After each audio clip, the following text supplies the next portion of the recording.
Yesterday at the program that we had for preparation of citizen advocates, Lee Constantine said something that struck me as being a good definition of where we have been and where we are today. And that is that we are in the midst of the perfect storm of converging events. One of those is the fact that we're in the deepest economic recession since the Great Depression. And that has become the focus for most Americans and most Floridians. We also have a new leadership which has come together in Florida. Frankly, some of it has not had a great deal of background with our state or with its citizens. Much of it is very ideologically oriented around policies such as eliminate regulation and no taxes. We've also have had an interest in the question of how do we fundamentally respond to the challenges of Florida.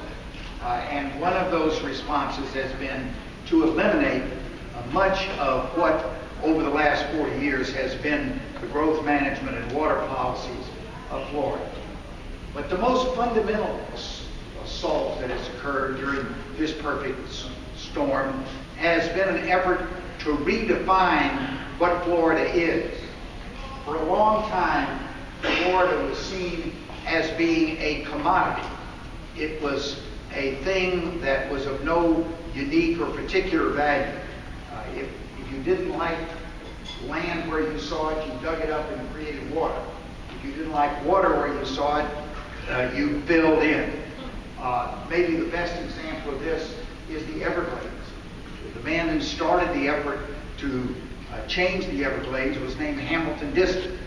He was from Pennsylvania, and his stated goal in his efforts in the Everglades was to make the Everglades look more like Pennsylvania. Not ultimately a successful goal, fortunately. Beginning in about the 1960s, through a combination of people like you and people who had some even more specific characteristics,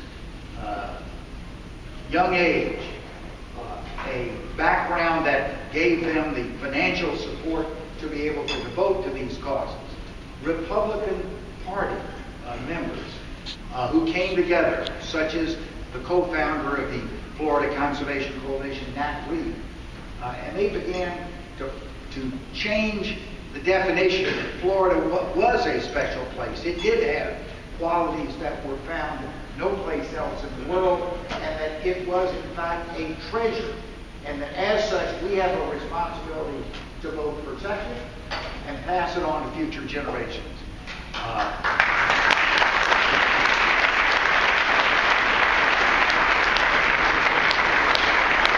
I thought that was a battle that was won, that we would never again think of Florida as being a common place.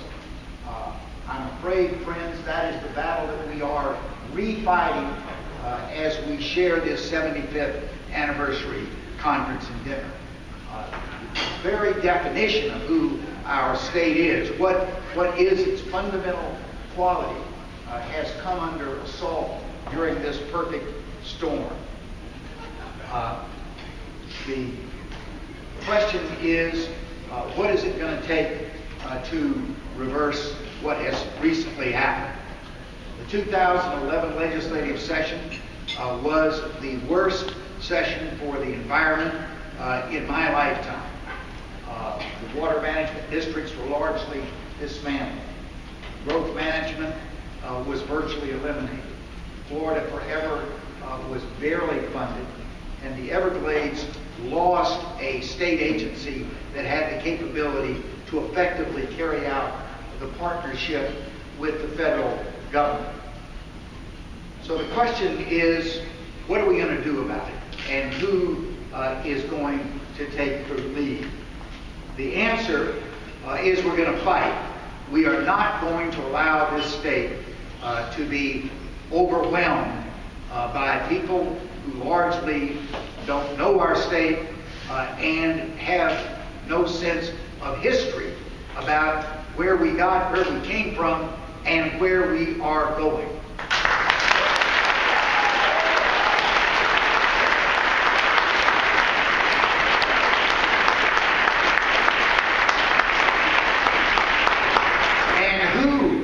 Is going to carry this flag? The answer is you are going to carry this flag. First, you as members of the Florida Wildlife Federation, you are a special conservation organization. You have demonstrated over the years an ability to bring people together who might feel as if they're irreconcilable differences, but you have a quality that has led us towards greater understanding and consensus. You also are a member of the Florida Conservation Coalition, which is an organization that's trying to harness the strength and abilities of all of the major conservation organizations in Florida and of individuals who wish to participate. You have a particular personal opportunity and role in this. The purpose of our session earlier today was to prepare Floridians who were willing to take on the task of dealing directly with members of the legislature to deepen their understanding of this state and the importance of the institutions that have supported the protection of our environment. There's a special you who are here. This has been an unusually uplifting week for me because this is the third occasion this week in which I've had an opportunity to meet with young people. Young adults, college-age Floridians. I have been impressed with their energy, their commitment, their understanding of what's going to be required for them to be able to carry out that responsibility of passing on Florida to the next generation. That is my passion.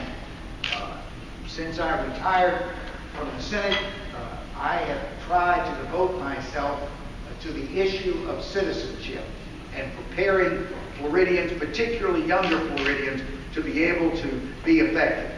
I've been disappointed in some of the things that have happened. Earlier this evening, I was talking with Rosalind Tillis. Is she here? Yes.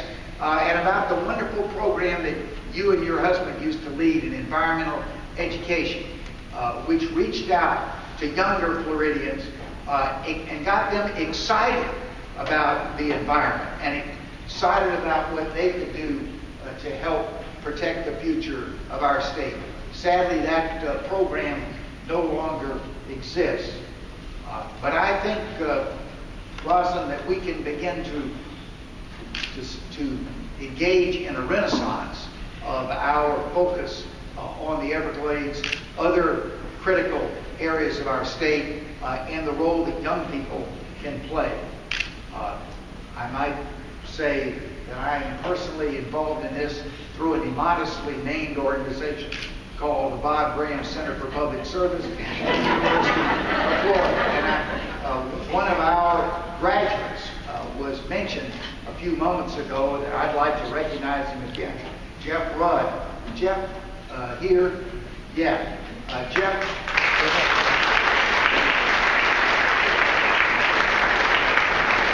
Graduate of our program in political and civic leadership. He came to Tallahassee last session as a volunteer intern.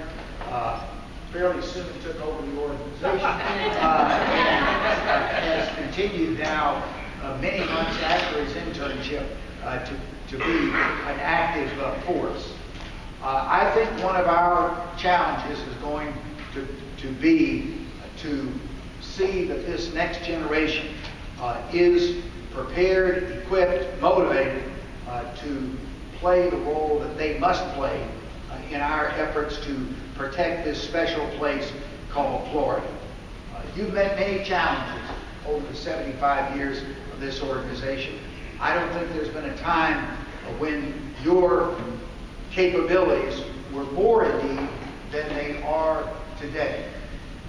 Nothing would more honor the 75th birthday of this organization than for it to continue its commitment to the protection and enhancement of our Florida and to energize our citizens for their responsibility to see that, yes, we can meet that obligation to pass this special place on to our children and grandchildren.